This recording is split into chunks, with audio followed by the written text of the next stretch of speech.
Monsieur le Président, cher Guillaume Lacroix,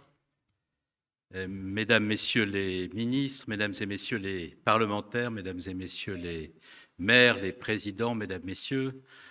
permettez-moi tout d'abord de vous dire le très grand plaisir que j'éprouve à être de nouveau accueilli parmi vous. J'ai compris que Carole avait une histoire particulière avec votre parti. J'ai l'intuition que cette histoire naît de relations personnelles nouées au début de sa carrière et la manière très émouvante dont elle a évoqué la mémoire de François Fortassin et sa relation personnelle avec Martin Malvy témoignent de cette histoire. Cela témoigne aussi d'ailleurs de la manière dont Carole noue les relations avec ceux avec lesquels elle a un chemin, un parcours politique. L'amitié, la chaleur, la fidélité, la loyauté sont autant de qualités que nous lui connaissons. Et je tiens, puisque nous sommes dans sa région, en même temps que j'évoque l'hospitalité que vous m'offrez, à lui exprimer de façon très simple et très sincère la très grande estime dans laquelle je la tiens, la très grande considération que nous sommes nombreux à lui porter pour des raisons qui tiennent au fait, sans doute est-ce dû à son tempérament, dont elle mène ici les affaires. D'ailleurs, si j'étais une affaire, je n'aimerais pas beaucoup être menée par Carole Delga. Et pour visiter quelques régions actuellement, pour essayer de convaincre quelques citoyens de nous rejoindre, souvent on évoque les excellentes politiques menées dans la région Occitanie pour les transports, pour l'éducation, pour l'environnement, pour la mer, où je me souviens d'avoir participé lorsque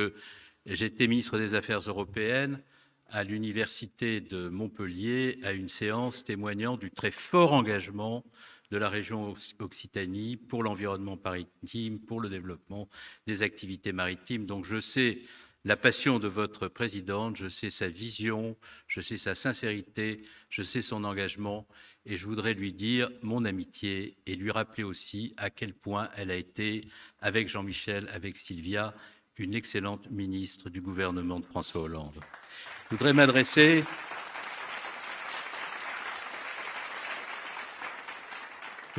également à Jean-Michel et à Sylvia. Pardonnez-moi de commencer par Jean-Michel, mais j'ai avec lui des souvenirs plus anciens et des souvenirs dont il pourrait me tenir rigueur, puisque ce n'est pas le premier congrès auquel j'assiste. En 1984 ou 85,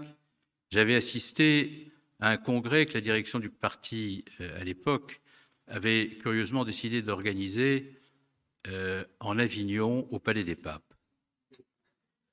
J'avais trouvé que, pour des radicaux, organiser un congrès au Palais des Papes était une curieuse manière de lecture de leur propre histoire. Et quelques camarades à moi, facétieux, avaient décidé de se déguiser en cardinal pour montrer leur désapprobation du moment et du lieu. Et Jean-Michel n'en avait pas été franchement heureux, car l'image avait gommé une grande partie de l'événement, et il m'en a tenu longtemps rigueur, car si je n'étais pas moi-même vêtu en cardinal, n'ayant pas trouvé un habit à ma taille, mes camarades, eux, l'étaient. Je voudrais dire également à Sylvia que je garde un excellent souvenir des moments passés au sein du gouvernement et surtout rappeler à quel point elle a été ministre du Logement absolument remarquable dans un contexte où il fallait prendre des décisions pour que la politique engagée par le gouvernement permît de réussir les objectifs que nous avions décidé de nous assigner à nous-mêmes pour que les Français les plus en difficulté puissent avoir accès au logement. Je ne peux pas non plus être ici sans avoir à l'esprit quelques beaux souvenirs et quelques émotions aussi qui prennent la forme chez moi de la nostalgie, toujours lorsque je suis parmi vous. La voix si singulière de Michel Crépeau, évoquant sa ville de La Rochelle et les politiques qu'il y menait avec autant de passion que celle mise par Carole tout à l'heure, lorsqu'il s'agissait, à une époque où les questions environnementales n'étaient pas aussi populaires qu'elles le sont aujourd'hui, d'agir en défricheur, de montrer qu'il y avait pour les jeunes générations à travers les questions environnementales et les questions environnementales déclinées dans les villes et les villes moyennes notamment de notre pays, un enjeu considérable de progrès, de développement de l'économie, du lien social, des transports. Je ne peux pas non plus oublier d'autres personnalités importantes, je ne les citerai pas toutes, mais lorsque Maurice Faure prenait la parole à la tribune d'un congrès de votre parti et qu'il évoquait le temps long de votre histoire et les combats dans lesquels vous aviez été engagé, convoquant d'ailleurs dans ses discours un certain nombre de grandes figures du parti radical que Carole évoquait à l'instant, qu'il s'agisse de Doumer, qu'il s'agisse d'Herriot, qu'il s'agisse de Pierre Mendès France, qu'il s'agisse de Jean Zay, qu'il s'agisse de Ferry et d'autres encore, et de Clémenceau, bien entendu, qui joue un rôle si fondamental dans la naissance de votre tradition et de votre histoire politique. Il était excellent par l'usage de l'art oratoire, par l'humour systématiquement convoqué, par la précision d'ailleurs des références historiques. Et si vous êtes un grand parti, au sens où vous inscrivez dans une grande histoire, c'est précisément parce que vous avez toujours eu à la tête de votre organisation des leaders qui ont toujours eu conscience de l'endroit d'où ils venaient, de l'héritage qu'ils transportaient avec eux, des valises qui leur avaient été léguées par tous ceux qui les avaient précédés et qui étaient riches de combats parfois difficiles, de valeurs conquises de haute lutte, de lois adoptées parfois dans le tumulte et la violence des débats parlementaires, où à l'époque rien n'était jamais abaissé, mais où les joutes oratoires conduisaient des orateurs brillants et impitoyables à convoquer la férocité de leur intelligence et de leur humour pour réduire à néant leurs adversaires lorsqu'ils témoignaient de leur mauvaise foi. Il faut dire de ce point de vue-là que les mœurs ont beaucoup changé, que les moyens utilisés ont beaucoup évolué et que le Parlement en a beaucoup perdu en dignité et en hauteur.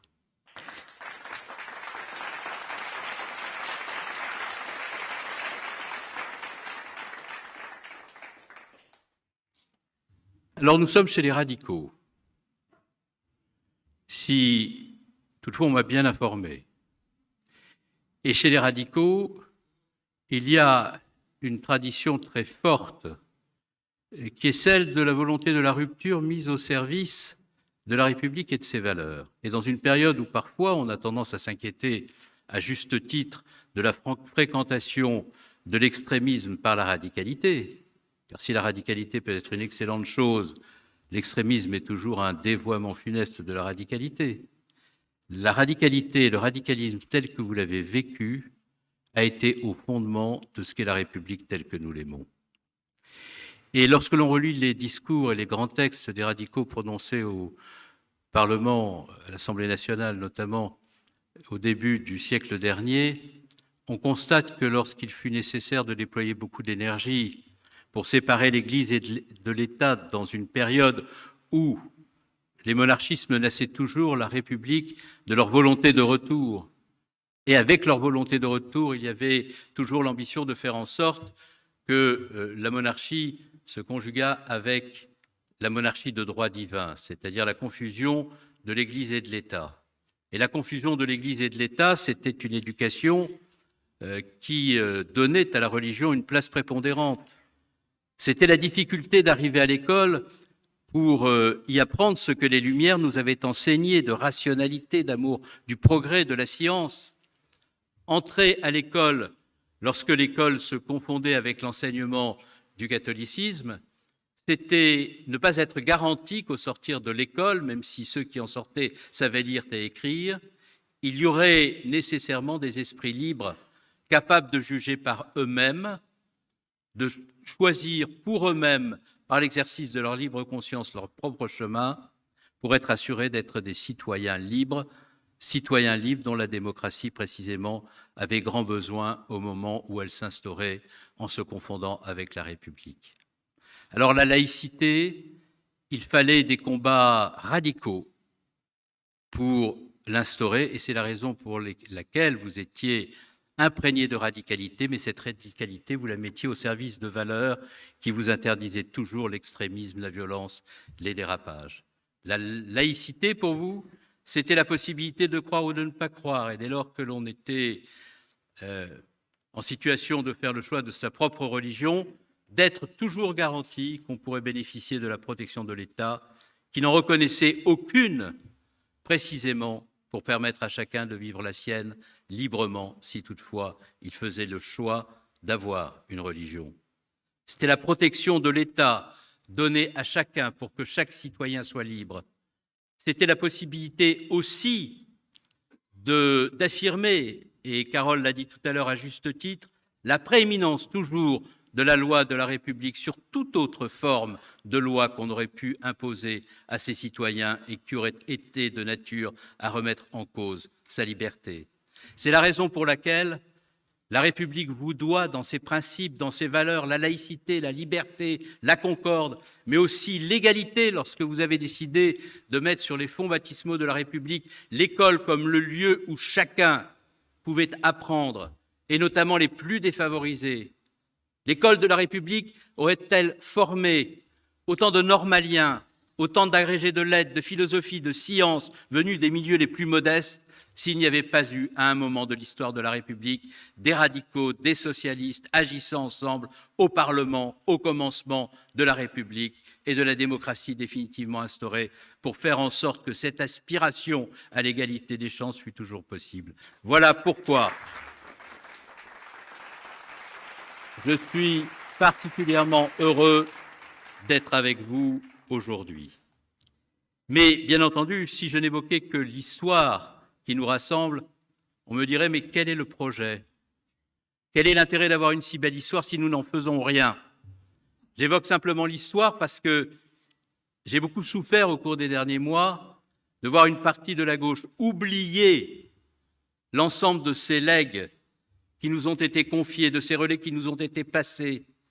d'avoir oublié l'esprit de Jaurès lorsque, dans ce très beau discours prononcé dans cette région, en 1905, évoquant la laïcité, il appelait au refus de la violence, de la confrontation, et faisait de la laïcité l'instrument de la concorde, de la fraternité, de la compréhension de l'autre, de l'altérité, très belle valeur républicaine, si étroitement liée à la laïcité, et qui veut que lorsque l'on s'adresse à autrui, dans la vie politique notamment, on refuse d'agir à l'encontre d'autrui, en l'injuriant, en l'insultant, en agissant avec violence contre lui précisément, parce qu'on n'aimerait pas que ce type d'acte soit commis à l'égard de soi-même. Jaurès,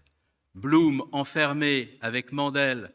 dans les geôles des SS et s'interrogeant sur la signification profonde de l'engagement républicain alors que l'un des deux savait qu'il allait mourir sous les balles des nazis. Magnifique combat aussi de Pierre Mendès France, montant à la tribune de l'Assemblée nationale sous les huées des conservateurs lorsqu'il s'agissait d'engager la décolonisation. Magnifique figure de Léon Blum aussi, patron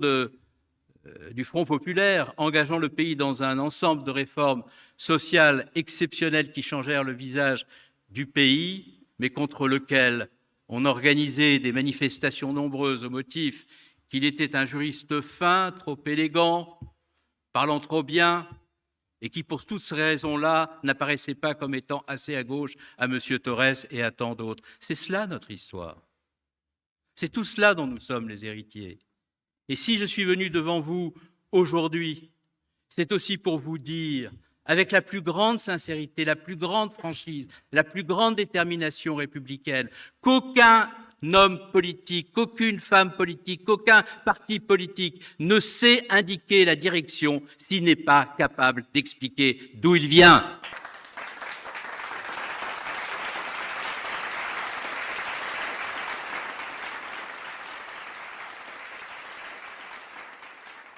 Alors il faudrait que nous laissions Blum, Jaurès,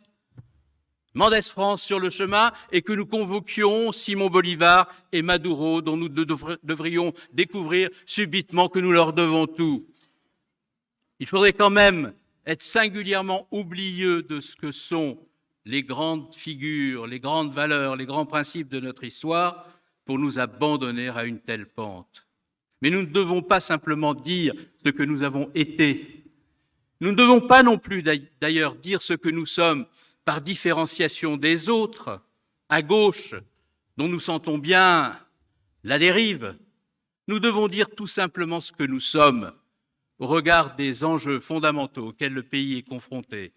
et qui ont été en grande partie évoqués à l'instant. Et pour ne pas être trop long, je voudrais en évoquer 4 rapidement avant que de conclure par quelques considérations sur l'avenir. Le premier sujet fondamental, il est celui de la justice sociale. Si l'on est de gauche, on doit vouloir à tout prix, à chaque instant, absolument la justice sociale et en même temps avoir le courage d'expliquer aux Français qu'il n'y a pas de justice sociale possible s'il n'y a pas d'efficacité économique qui permette de créer la richesse sans laquelle la répartition ne peut pas être envisagée. J'ai toujours trouvé pour ma part très singulier et étrange intellectuellement qu'ont pu reprocher à ceux qui gouvernaient d'avoir pris des mesures en faveur des entreprises au moment où notre compétitivité était par terre, au moment où il fallait la redresser, au moment où il fallait créer les conditions de nouveau de la production, de la réindustrialisation du pays. Et on a vu les conséquences de la désindustrialisation sur notre souveraineté au moment de la crise de la Covid-19. Mais si nous ne créons pas les conditions de l'efficacité économique pour qu'il y ait une croissance sobre et sûre, qu'allons-nous redistribuer ? Lorsque nous aidons les entreprises, c'est parce que nous savons aussi, et dans cette région, l'évocation d'Airbus tout à l'heure, et d'Alstom en témoigne s'il en était besoin, c'est que nous savons que dans l'économie, les entreprises sont aussi le lieu de la création de la richesse, du transfert de technologie, de l'innovation. Et il n'y a pas de possibilité dans aucun territoire, surtout dans les territoires en difficulté, de pouvoir créer les conditions de l'activité et de l'emploi si on ne crée pas un lien entre le monde de l'entreprise, de l'université, de la recherche fondamentale, des plateformes technologiques. Et on sait aussi que face à la compétition internationale dans une économie globalisée, notre compétitivité résulte en grande partie de notre capacité à innover. Alors oui, Carole avait raison de dire tout à l'heure qu'il n'y a pas de possibilité de production, qu'il n'y a pas de possibilité de croissance, qu'il n'y a pas de possibilité d'innovation si nous ne sommes pas la gauche qui garde une foi profonde dans le progrès, dans la science, et qui ne considère pas que le progrès et la science ayant été à l'origine du productivisme, il faudrait jeter la science et le progrès au motif qu'on serait fondé à condamner le productivisme dans ses errements. Voilà quel est le chemin de tous ceux qui croient à la justice sociale et qui savent que la justice sociale n'est pas possible sans développement économique. Mais la justice sociale, ça n'appelle pas simplement une économie qui fonctionne. Ça appelle aussi des décisions qui soient justes et qui permettent à ceux qui sont les plus en difficulté, les plus vulnérables, qui assument les métiers les plus difficiles, d'être reconnus pour les métiers qu'ils font et non pas pénalisés lorsque les réformes sont conçues par le gouvernement. Et je voudrais, de ce point de vue-là, puisque c'est l'actualité, dire quelques mots sur la réforme des retraites. C'était sans doute très bien de remercier les travailleurs de la première et de la deuxième ligne au lendemain de la pandémie. C'était bien et juste de le faire, parce que ces travailleurs du secteur public et du secteur privé ont beaucoup donné d'eux-mêmes dans une situation qui était particulièrement difficile pour le pays et pour les services dans lesquels ils agissaient, je pense notamment aux services de santé publique. Mais c'est curieux d'avoir utilisé tant de mots et tant de temps d'antenne pour leur exprimer notre gratitude,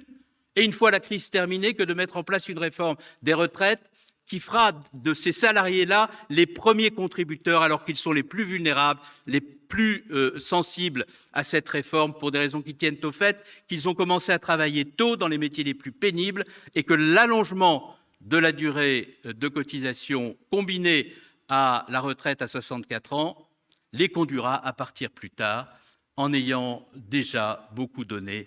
dans des conditions particulièrement difficiles pour les métiers que je viens d'évoquer. Cette réforme est injuste.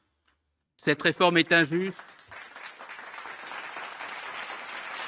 et elle est justement combattue aujourd'hui par les organisations syndicales avec une dignité, un sens des responsabilités, qui fait que si l'on est de gauche et que l'on croit que l'injustice doit être combattue, notamment dans la rue, par des organisations syndicales lorsqu'elles se mobilisent avec dignité, alors on a pour devoir de ne pas abaisser le débat parlementaire et de ne pas le rendre impossible et de ne pas procéder par injure et dans la violence à l'égard de ceux qui portent cette réforme, surtout si on les combat avec la plus grande détermination, parce que lorsqu'on combat en politique, ce sont les convictions qu'on convoque, jamais la violence, parce qu'elle abaisse tout.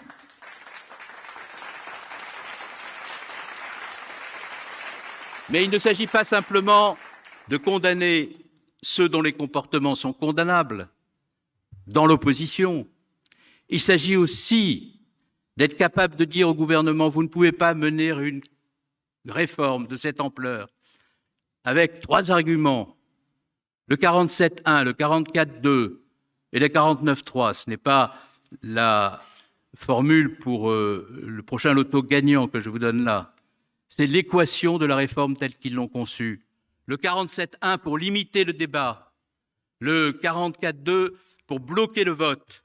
et le 49.3 pour le contraindre à l'Assemblée nationale, alors même que les Français, par centaines de milliers, défilent dans la rue pour dire qu'ils ne veulent pas de cette réforme. Alors plutôt que d'abaisser tout,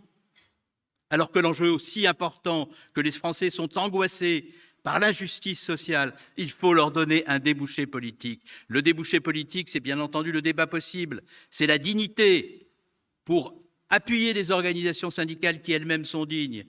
Mais c'est aussi, si cette réforme devait être imposée dans les conditions que je viens d'indiquer, la possibilité d'utiliser le référendum d'initiative partagée qui peut permettre, 1 an après que la réforme aurait été adoptée dans des conditions injustes, de permettre au Parlement et aux citoyens de faire en sorte qu'une autre réforme soit possible, cette fois-ci plus juste, meilleure, en abrogeant celle-ci.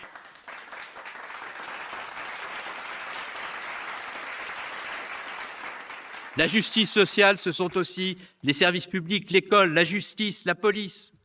Est-ce que c'est la même chose que de mettre en place la révision générale des politiques publiques qui aboutit à la suppression de dizaines de milliers d'emplois dans les services publics, que de créer 60 000 postes dans l'éducation nationale, comme cela a été fait la dernière fois où la gauche a gouverné, 13 000 postes dans la police, comme cela a été fait la dernière fois où la gauche a gouverné, de créer 39 000 postes à l'hôpital, comme cela a été fait la dernière fois où la gauche a gouverné. Est-ce que c'est la même chose que de privatiser progressivement l'éducation nationale,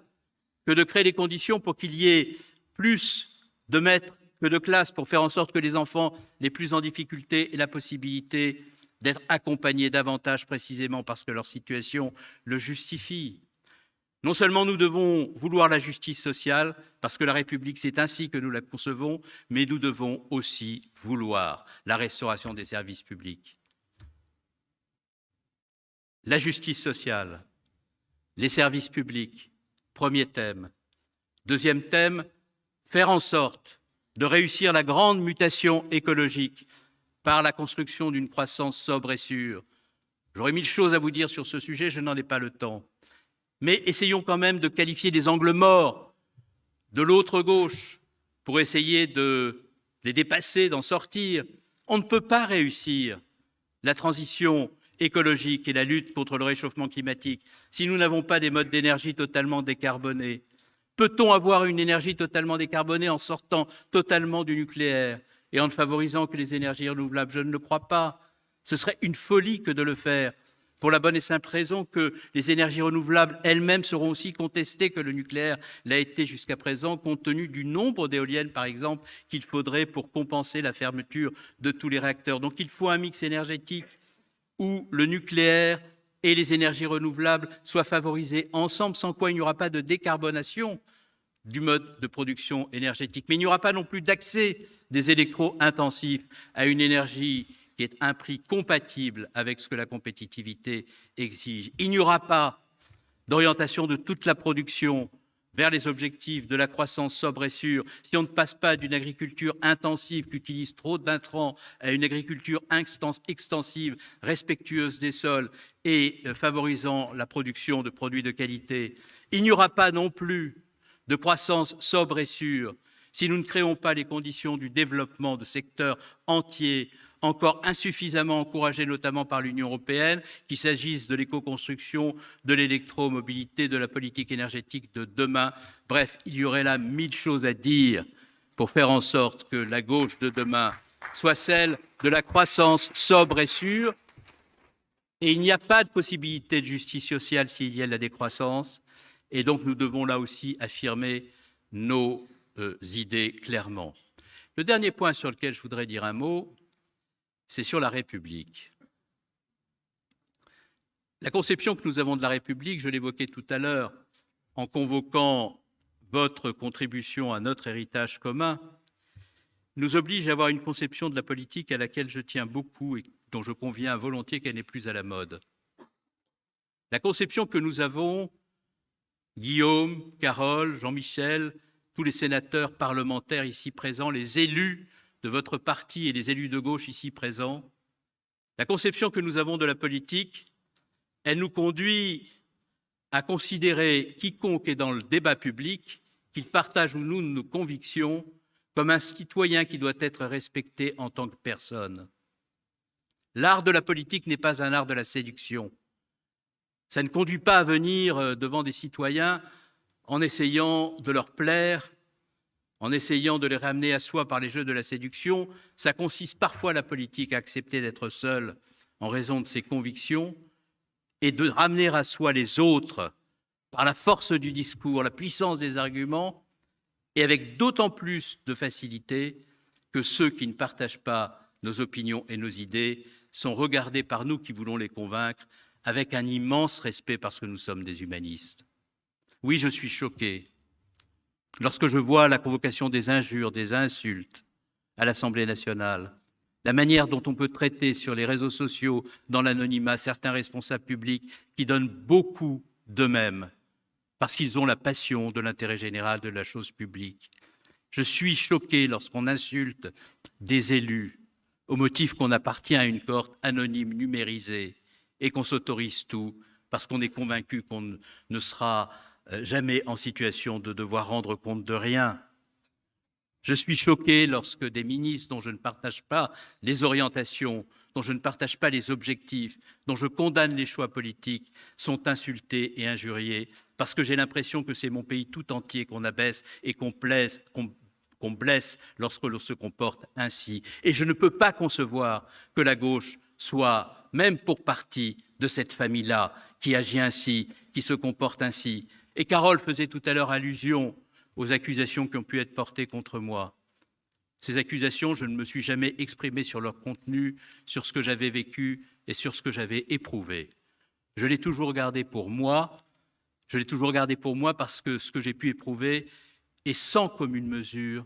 et n'a pas à être évoqué face à la douleur immense de ceux qui ont perdu un fils, un frère, un ami à l'occasion de cette sinistre soirée et cette tragique soirée de Sivins. Mais, et dès lors qu'il ne s'agit plus de moi, mais de tous les autres qu'on insulte, qu'on met en cause, qu'on injurie, la gauche que nous aimons, c'est la gauche qui s'est dressée au moment de l'affaire Dreyfus pour qu'un innocent que l'on accusait à tort soit innocenté par la force de la vérité. Quand je vois une gauche qui est l'héritière, finalement, historiquement, de ces combats pour la vérité, se mettre à mettre en cause des innocents en les faisant passer pour des assassins, alors que la justice, le Parlement a pu enquêter, investiguer, savoir, je me dis qu'il y a loin de ceux qui, comme Zola, ont écrit « J'accuse », à ces accusateurs d'opérettes cyniques qui ont pour seul et unique objectif de toujours se projeter au-devant de la scène en utilisant des drames pour faire de la politique comme nous n'en ferons jamais et comme je vous demande solennellement de ne jamais en faire.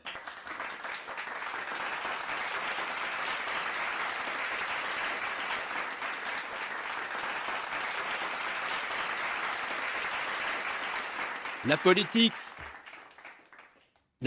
telle que nous l'aimons, c'est une politique qui met la vérité au cœur de tout. C'est une politique qui donne aux institutions de la force en exigeant d'elles qu'elles soient toujours dignes. C'est une politique qui fait en sorte que ceux qui s'expriment convoquent la sincérité toujours, parce que sans la sincérité, il n'y a pas de confiance. C'est une politique qui fait en sorte que le lien de la confiance ne soit jamais rompu et que par la proximité, par la solidité des convictions, par la force de l'engagement, d'autres citoyens s'engagent pour prendre la relève et faire en sorte qu'il y ait, après nous qui avons fait comme nous pouvions pour exercer nos responsabilités sans être jamais sûrs de bien faire, d'autres générations de républicains qui se lèvent et qui se dressent pour prendre la relève. Vous êtes, chers amis, les héritiers de tout cela. Et si l'on veut que cette gauche que nous voulons représenter tous ensemble s'incarne, convainque, redevienne majoritaire, alors il faut que tous ceux qui pensent ainsi et qui peuvent appartenir à des sensibilités différentes, à des partis différents, à des clubs différents, essaient à un moment donné, dans un lieu,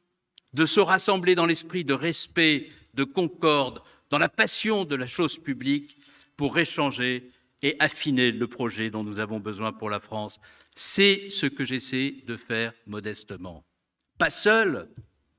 car finalement, dans cette convention que nous avons créée, il y a près de 100 maires, un peu plus d'une dizaine de présidents de département, il y a des élus régionaux, il y a une vingtaine de parlementaires. Et pour que les choses soient bien claires, je ne fais pas ça pour moi, je vois que les journalistes font des papiers sur 2027, etc., comme si c'était mon obsession. Si j'avais eu cette obsession, je m'y serais pris bien plus tôt. Et cette obsession, elle tue tout, elle abîme tout, elle aussi, elle abaisse tout. Car finalement, penser à 2027, alors même qu'il n'y a ni force, ni projet, ni troupes rassemblées, c'est-à-dire penser à l'incarnation avant que la question de l'incarnation se pose, n'a aucun sens. Et dans cette salle, il y a déjà beaucoup de femmes et d'hommes qui peuvent porter cette ambition. Et moi, je ne suis pas prêt à détruire toutes les hypothèses dès lors que l'hypothèse ne serait pas ma personne. J'encouragerai toutes les hypothèses qui marchent. Je le ferai avec passion, je le ferai pour d'autres, je le ferai avec engagement, parce que c'est ma conception de la politique, que c'est toujours ainsi que j'ai agi. Mais qu'on ne vienne pas me dire lorsque je m'exprime ainsi, que je m'exprime ainsi parce que je ne suis pas prêt à prendre moi-même mes responsabilités, au motif que je n'en aurais pas envie. Si il faut que j'y aille moi-même parce que les circonstances seront telles qu'il faudra prendre ses responsabilités, alors je le ferai. Mais nous sommes si loin de tout cela. Vous savez,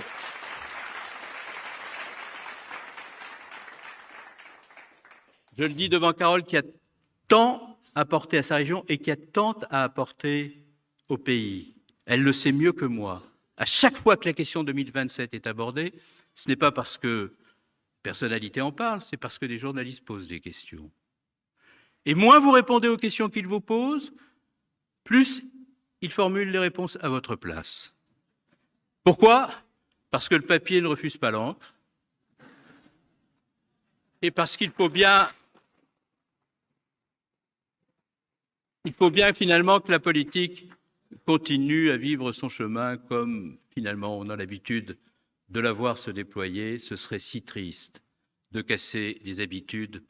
de ceux qui parfois écrivent leurs articles avant même que ceux qui sont censés les alimenter n'aient commencé à parler. Voilà, mes chers amis, ce que je voulais vous dire. Nous sommes en Occitanie, nous sommes dans une région qui a un tempérament. Carole elle-même a rappelé son tempérament, elle a rappelé le tempérament de Sylvia, elle a rappelé le tempérament de Jean-Michel. Je pourrais vous citer tous, élus d'Occitanie. Je connais pour la plupart d'entre vous vos tempéraments. Et je sais à quel point vous êtes unis les uns aux autres lorsqu'il s'agit de défendre votre région, autour de votre présidente et autour de vos projets. Alors faites en sorte que cet esprit-là, qui est un peu aussi l'esprit de cette famille politique, se lève, emporte des enthousiasmes, emporte des convictions, et qu'au prochain congrès où nous nous retrouverons tous ensemble, ici,